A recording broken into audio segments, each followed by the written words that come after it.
बिस्मिल्लाहिर्रहमानिर्रहीम। अस्सलाम वालेकुम। आज से 7 साल कबल हम सारे दोस्तों ने मिल के कुछ करने की ठानी और हमने ये फैसला किया कि हम यतीमों और बेवाओं को राशन देंगे। हमने स्टार्ट में 12 फरवरी से शुरू किया था और उसके बाद दोस्त मिलते गए और फिर हमने एक सोसाइटी का नाम दिया। 12 घरों का सामान जो है वो राशन हम लेते थे और हम खुद जाके घर घर जाकर तकसीम करते। अल्लाह ने बड़ा करम किया और वक्त के साथ साथ हमारे साथी भी बढ़ते रहे और हम घर भी बढ़ाते। आज ख़ास अल्लाह की करम नवाजी से हमारे पास 150 घर हैं बेवा, इसे हम अपनी फैमिली समझते हैं। और स्टार्ट में घर थे 12 घर, उसकी आज भी बच्ची, और जब हमने स्टार्ट किया था 13 फरवरी, आज भी वो पहली जो है हमारे पास बच्ची आज भी मौजूद है। अल्हम्दुलिल्लाह अल्लाह की ख़ास करम नवाजी से जब हम 150 घरों में तक पहुँचे हैं ना, तो सामान देना जो है ना वो 150 घरों में वो काफ़ी मुश्किल हो रहा था। एक दिन 2 दिन भी लग जाते थे। अल रहमान वेलफेयर सोसाइटी का ये फैसला हुआ कि हम पर्चियाँ तकसीम करें।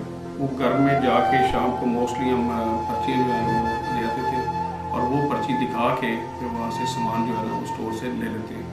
इसका नाम अल रहमान फैमिली वेलफेयर नहीं है, हम इन्हें फैमिली की तरह ही ट्रीट करते हैं। अल्हम्दुलिल्लाह ये सब काम ये हमारी सोसाइटी खास अपने अल्लाह के लिए करती है और अल्लाह ही हमारी मदद करता है।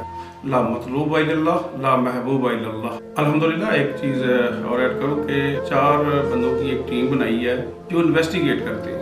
इस 150 घरों में पूरी तरह उनकी इन्वेस्टिगेशन हुई है। हमारी अल रहमान फैमिली ट्रस्ट का एक मिशन है, एक शौक़ है कि हम हमारे इलाके में, हमारे शहर में, पंजाब में, पाकिस्तान में कोई भी बेवा भूखी ना सो। हमारे साथ साथी मिल रहे हैं और हमारा मिशन जो है वो अल्लाह की ज़ात इंशाअल्लाह ताला पूरा।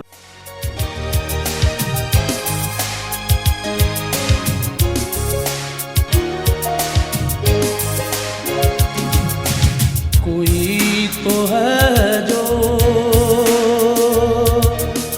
निज़ाम हस्ती चला रहा है, वही खुदा है। कोई तो है जो निज़ाम हस्ती चला